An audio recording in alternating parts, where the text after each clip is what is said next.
know what it is, but I meet a lot of young people who want to be entrepreneurs, creative entrepreneurs, and they don't know where to start to become that entrepreneur that they want to be, to do what they love to do full time. And so I want to tell you the story of how I got to be a full-time creative and see if there are any parallels with your life and see if you can take something from it. So let's get started.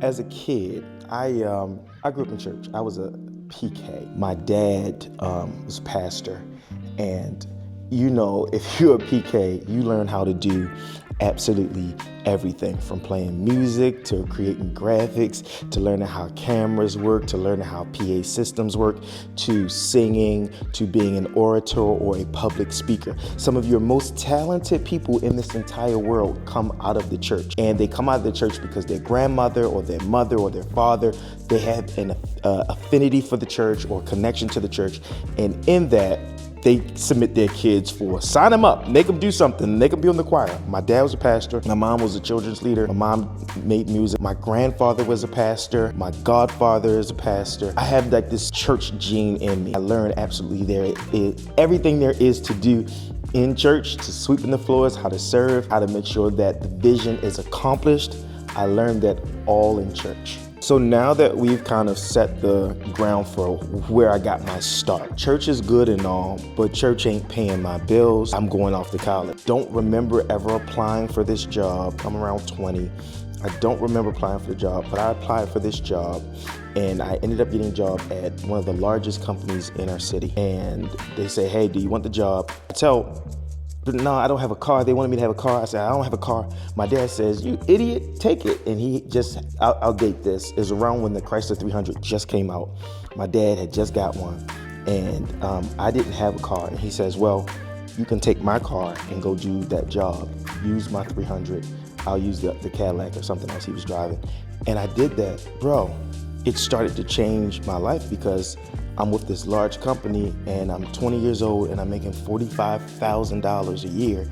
And I'm seeing nothing but older people around me who are making 100, 200,000, going on vacations, going to Disney World. Like driving big trucks and choppers and Mercedes-Benz. And I'm this young guy. I said, wow, I have a pipeline I have a directional path straight to living this kind of life. Was it doing directly what I wanted to do? No. But I had a pipeline to an amazing career. I mean, this place is so great that my wife starts working there, right? And I'm 21, she's 20, we get married, we can afford to get married, we can afford to have our own apartment, we can afford to have a car, we have a baby, and I think the trajectory of my life is set. Like, God, you work this thing out. I went from being in church, going to school, I worked at Staples for a little bit, learned about electronics, but I have this great job, and I go from working outside, which I hated, to working inside, to being a trainer, from being a trainer, having a lot of responsibility on shaping the minds and the character and the business practices of the people who come to work at this company. I couldn't imagine doing anything else. And the culture of this place is definitely one of, you stay here till you die. If you can get in here, you don't leave because it's hard to get in. And if you do leave out of here, you're never getting back in here. And that was the culture. And I ended up getting like the perfect job. Let me tell you about that. So I always wanted to be an executive. I always wanted to have to wear a suit and go to meetings and do all this amazingly great business type stuff. And I actually got the perfect job under two of my mentors. One was the director, the other was the manager. They hired me as their little young bull to come in. Oh, you're gonna be one of our account execs. This is the kid.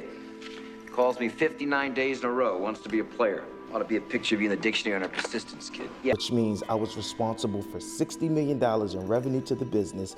I had to go out and I had to meet with top leaders at all of these companies because they were paying us millions of dollars, and I had to make sure that I massaged the relationships, make sure I collected the money. If they had any issues with their service that we provided, I had to make sure that it was taken care of. I had a perfect situation. There was no reason for me ever to have to leave this job. Prime example, people who are in this role were tenured people who had worked with the company for 30 and 40 years. You just don't get this job. You just can't get in to this particular job as an account exec. And I got in because my mentors They look like me, they sound like me, they love me, they were mentoring me, and they wanted me to do really, really well, and they knew my background, they knew I worked hard, they knew I was really smart, they knew I was extremely creative, and that whatever needed to happen, I was gonna do. So I had all of these great attributes about me. I just needed, outside of my parents, I just needed a little bit more mentorship, right? After working at this job for like a year and a half, things are wonderful, and we get the announcement that my senior mentor, director, is leaving.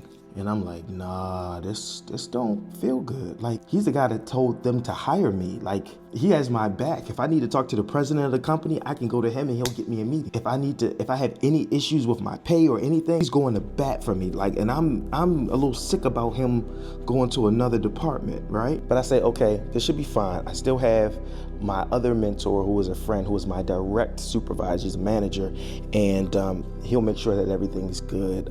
But then he makes plans and he's developing and he leaves. First point, never base your success on the consistency of someone else. Because even though they love you, or they're looking out for you, or they're trying to mentor you, or they're doing whatever, they still have to do the best thing for them. And sometimes you are not in that plan, and other things need to transpire for everybody to be great.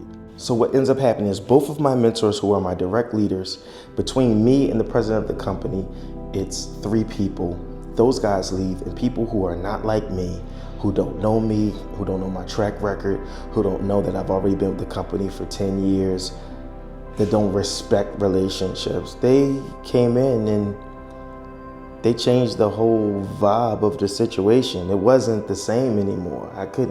I no longer had somebody I could have honest conversations with. I no longer had somebody who understood that, okay, I'm also building my own thing on the side, so I'm gonna make sure all of my work is done. I'm gonna make sure I come to the office. I'm gonna make sure I'm available, but I may have to take, I'll come in a little bit later and stay later because I gotta go do this or I gotta go do that. And that just dynamic was just gone. Morning, good brothers. Here you go. New guy comes in, sets a different culture, doesn't care quite as much about the people and me and all of that. So I say, I gotta go. Now, keep in mind, I'm contracting for people all over the city with creative services. I'm doing video, I'm writing copy, I'm making graphics, I'm flying to different countries, producing things. Like, I'm living my best life, you heard? I said, if I'm gonna do it, this is the best time. I'm gonna leave and just try my hand at doing my own thing. And I do that. My wife okays it. She says, go out. And so the first thing I do is I take a full-time gig working as a marketing manager with some amazing people. And I learn a lot. I travel a lot. I work closely with a creative business genius here in the city, who to me is still one of the top thinkers in terms of creativity and building a business. And we no longer work together, but I learned so much. Excuse the lighting, it's a little dark. Now, I want you to keep in mind, I'm learning a lot. I'm never just working for one person. I'm always still working for myself. I'm still doing this main job as a marketing director, but I'm still creative directing projects, shooting commercials, writing copy, overseeing graphic work, producing podcasts. I'm for all intents and purposes getting paid a job to do what I do for myself on the side. I'm living my best life here, people. Things become untenable in that situation, and a little bit more time is needed from me than I'm able to give, because I know I want to be successful on my own. That's traffic you're hearing. I'm still mentoring people. I'm still hiring people. I'm putting people on jobs. It's going great for me. I switched, and I then moved to a retainer model business, which means that I'm signing contracts left and right for me to come in and be the creative director, the chief creative consultant to a number of businesses. Say, we know our business, we know what we do, but we don't know the creative process around how to make sure it pops and people see us and people know us. All this time I'm doing all this creative stuff, I didn't know what my superpower was. My superpower in all this is I can look at a situation and see what it's missing, and then not just see what it's missing, but add what it's missing, because I've developed through years of just consistently creating how to make things dope for a little bit of money, large scale or small scale. At the same time, I'm developing relationships across the country, across the world. I gain a business partner and we go to Africa 6 or 7 times. We're digging wells. Like, life could not be any better for me. Running theme here is I'm sticking with the pace and the plan that God has me on. I'm learning, I'm trying to stay as humble as I possibly can, and I keep moving. I just keep moving. You gotta have your mindset planted, but don't be overly committed to staying in one place too long, because you'll get stagnant and you could get stale. I get a call, and I forget whether it's 2020 or something like that. I get a call from Black Menswear. Black Menswear is this really dope organization who is putting men together all over the country, and they're coming in suits, they're doing photo shoots, they're doing video shoots, and they're doing impact work, they're doing networking, they're making sure that Black men have a safe space, and it's founded by good friends of mine, Neandra Broussard, with the help of Evan Marshall. I get a call from my good brother Odell, which you guys know or have seen, and he says, bro, I want to connect you with Dre over at Black Menswear. Never heard of these guys before. He says they're doing a flash mob. I'm like, dancing and taking their clothes off and stuff? he said, no, they're doing a flash mob in DC. They're bringing together a whole bunch of black guys in suits, and they want to call you to talk about it. I said, okay, cool, let's talk. They call me and we decide on a number. I'm in Baltimore. I go down to DC for 2 days. We shoot a podcast. We shoot the first ever flash mob, and we go viral. We go viral off of the first piece of content I ever put out with them. And I remember these words like it was yesterday. Dre says to me, that had to be a fluke, bro. There's no freaking way the first thing we put out together does numbers like this. And I say to myself, that's God, bro. That ain't me. Like, I'm good at what I do. But sometimes you got to remember, one man plant, another man water, God add the increase. And if you can be consistent and faithful to what it is that you're supposed to do, God will bless it. And that's all. I give praise to God, because God is the one who made that content go. And that was about 5 years ago. Since then, I've been the chief creative, which means that I try my best to oversee all of the creative functions of the organization. Now, all of us are creatives on the team. Dre is a creative. Evan is a creative. My business partner, Jermaine, who does all of the premiere photography, he is a creative. But it falls on me to kind of make sure that I'm lending the creative direction to how we want to go and how we want to show up in the world. Opportunity after opportunity after opportunity has opened doors for me. Now, with every door opening, there's always a door that shuts. I'll say it again, with every door that opens, there's another door that shuts. You can't get so frustrated at the doors that shut that you change your posture going into the next open door. You gotta remain positive, you gotta remain friendly, you gotta remain amenable to partnership in the future.